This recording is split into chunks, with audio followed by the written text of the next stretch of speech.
Hola, buenas tardes. Somos el equipo 3 del grupo 401 y pues esta es la presentación de nuestro PIA.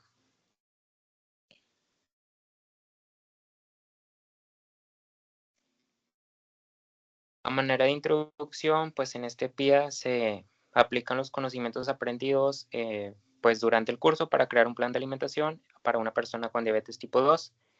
Para hacerlo se realizaron unas entrevistas a distintas personas para hacer un análisis de datos culturales, de género, sociales y emocionales para saber cómo estos influyen en la alimentación de una persona. También se utilizó el modelo transteórico, que adapta las recomendaciones según la etapa de cambio que se encuentre la persona. También se mencionan estrategias de integración familiar y de atención personalizada.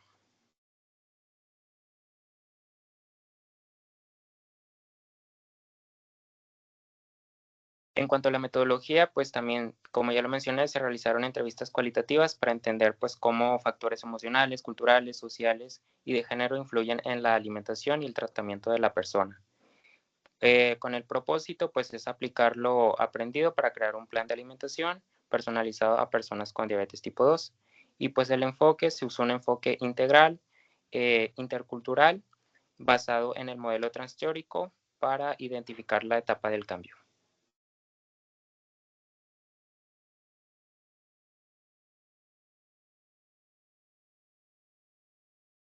Este es el modelo transteórico. Básicamente en este nos muestra eh, si el paciente está haciendo ejercicio o en cuestión de que consuma frutas y verduras, qué tanto lo puede hacer. Por ejemplo, tenemos la contemplación, que es cuando están contemplando si van a consumir frutas y verduras o hacer ejercicio. O también tenemos la precontemplación, la acción y el mantenimiento. Muchas veces los pacientes no hacen ejercicio por falta de tiempo y incluso también al consumir sus alimentos no tienen tiempo para realizarlos, ya que a veces se encuentran en sus trabajos. Eso es lo que nosotros vimos, al menos en los pacientes que tuvimos.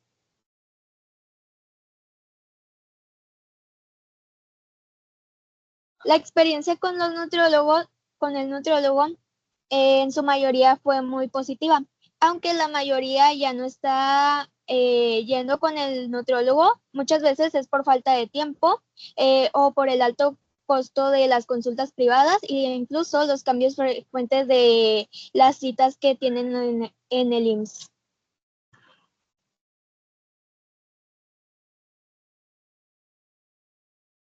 Bueno, ahora yo les voy a hablar acerca de la tabla de seguridad e inseguridad alimentaria.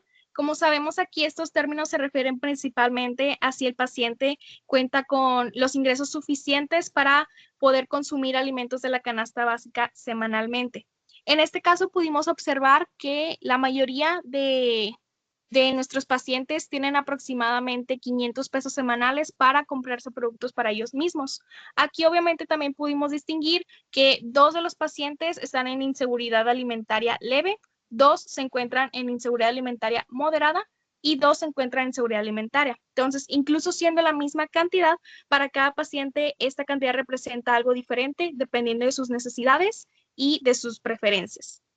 Aquí nosotros consideramos que es muy importante enseñarle a los pacientes no solamente alimentos de calidad que puedan consumir, sino también irnos adecuando justamente a su presupuesto, ya que como sabemos, los precios de los productos van subiendo, pero el salario no lo hace. También consideramos que es importante enseñarle a los pacientes a poder identificar los sellos y las leyendas que se encuentran en los productos, ya que actualmente son una herramienta muy necesaria y muy esencial para poder identificar cuáles son los productos que nos convienen más para nuestra salud.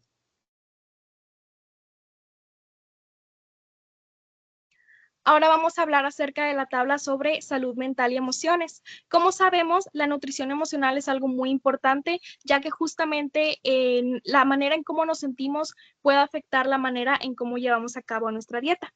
Aquí tomamos en cuenta 5 trastornos distintos. Empezando con la depresión, la mayoría de los resultados se encontraron normales y solo un paciente en nivel moderado. En cuanto a ansiedad, tuvimos un poco más de resultados altos, presentando la mayoría de los pacientes resultados moderados. En cuanto a estrés, hubo un balance entre normal y leve. En insomnio, casi todos los pacientes tuvieron ausencia o un insomnio leve, solo hubo un caso de insomnio clínico. Y por último, tenemos los comedores emocionales, que la mayoría de ellos presentaron comedor no emocional y solo hubo un caso alto de un comedor muy emocional. Entonces consideramos que es muy importante conocer estos datos como nutriólogos, ya que justamente hay muchas personas que por cuestiones de tiempo o por cuestiones de su vida personal no se toman el tiempo adecuado para poder fijarse en lo que consumen. O también hay muchas ocasiones en que por cuestión de estrés, por cuestión de sentimientos, porque han sufrido alguna pérdida o algún evento traumático, no realizan el tipo de actividades físicas o intentan consumir alimentos satisfactorios altos en grasas o azúcares. Entonces consideramos que es algo muy importante porque este tipo de pacientes necesitan ser llevados a cabo también junto con un psicólogo para poder encontrar el mejor tratamiento para ellos. Bueno, ahora siguen las estrategias de intervención. En primer lugar, tenemos proponer metas claras y alcanzables. En este proponemos establecer objetivos realistas que mentalicen al paciente que refuercen sus progresos de cambios de alimentos y un estilo de vida. También tenemos consejería nutricional emocional. En este caso es brindar orientación individual, considerando los factores emocionales que influyen en la alimentación, identificar los detonadores de comer emocional y ofreciendo alternativas más saludables junto con el conjunto de un psicólogo. También tenemos el manejo de estrés y ansiedad. En este se busca trabajar de la mano con un psicólogo, hacer un trabajo colaborativo para integrar técnicas básicas que ayuden a regular emociones antes de comer, como pausas reflexivas o registros emocionales. Y por último, tenemos el mejorar el sueño, que en este caso ofrecemos recomendaciones para favorecer un sueño adecuado, como mantener horarios constantes, limitar pantallas nocturnas y reducir la cafeína. Ahora implementamos también estrategias con la familia. Tenemos participación familiar en la alimentación. En este caso es motivar a la familia a involucrarse más con la planeación de menús y preparación de comidas para crear un entorno de apoyo con hábitos saludables. También tenemos actividad física en familia, que en este caso es recomendar actividades físicas en familia, como caminatas o juegos para mejorar el ánimo y fortalecer así mejor la convivencia. También tenemos la orientación dentro del hogar, que buscamos realizar breves sesiones educativas para enseñar sobre el control de las porciones, para señales de comer emocional y elección de nutrientes. Y también tenemos acuerdos para un hogar saludable, que es fomentar acuerdos familiares que reduzcan la alimentación de alimentos ultraprocesados y aumentar la disponibilidad de opciones saludables en casa.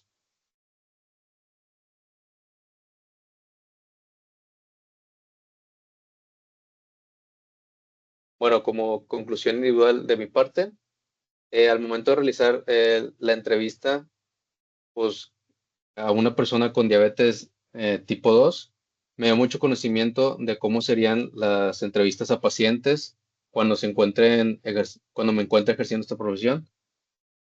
Aunque no necesariamente me enfoque en el área de clínica, bueno, lo que busco yo es más que nada la deportiva.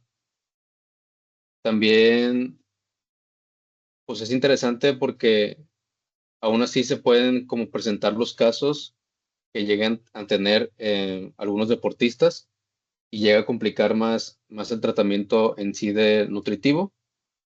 Y también, como otro punto extra, pues darnos cuenta de cómo está nuestro sistema de salud en México, que no es no es lo suficiente en la cuestión de nutrición, ya que pues llegan a ver que solo hay un nutriólogo por clínica y la clínica tiene al día entre 200 pacientes. No, no es, digamos, justo que se tenga eso, ya que pues la gente no tiene un tratamiento más personalizado, lo que llega a afectar a su, pues, así, a su, ¿cómo se llama? A su interacción de paciente-nutriólogo y no se enfoque más en la alimentación y llega a consumir más que nada, controlar sus enfermedades a través de puros medicamentos.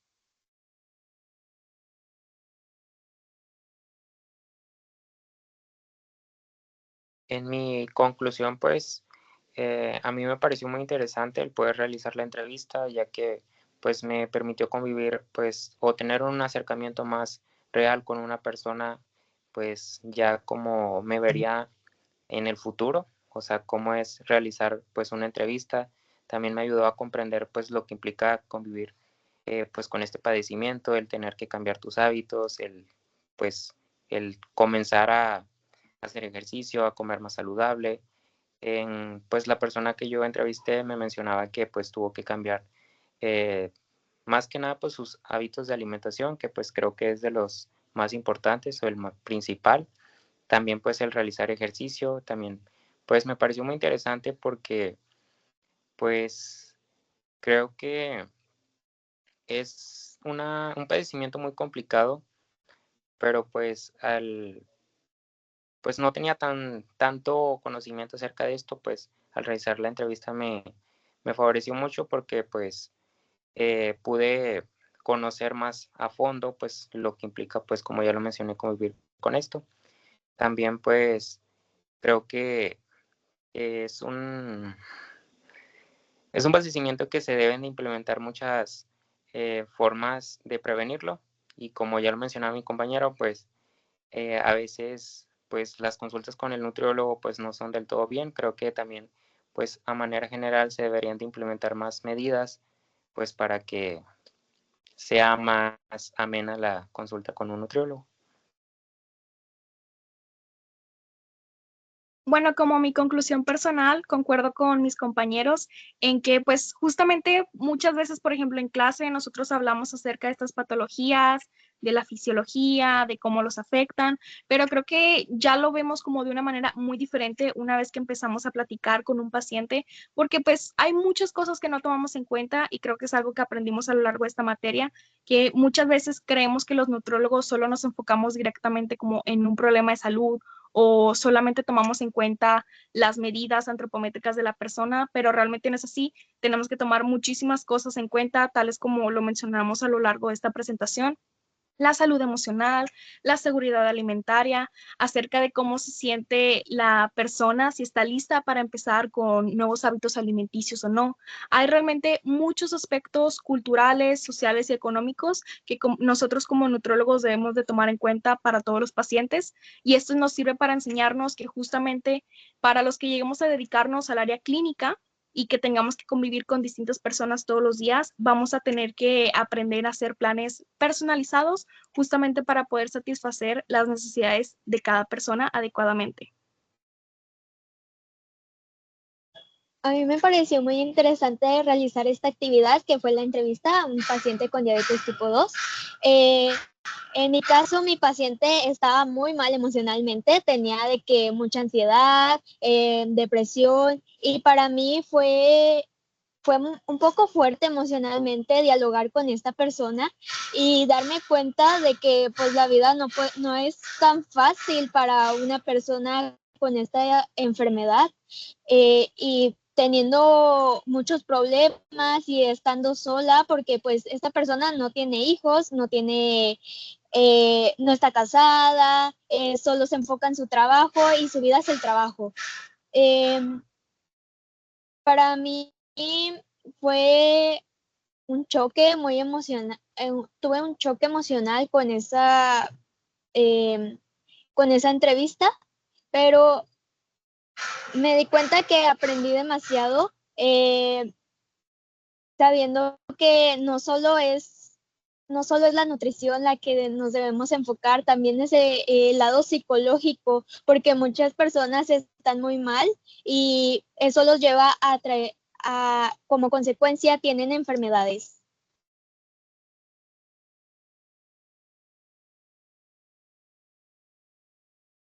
Y aquí tenemos el collage de las entrevistas que realizamos con nuestros pacientes, algunas referencias que utilizamos y ya sería todo.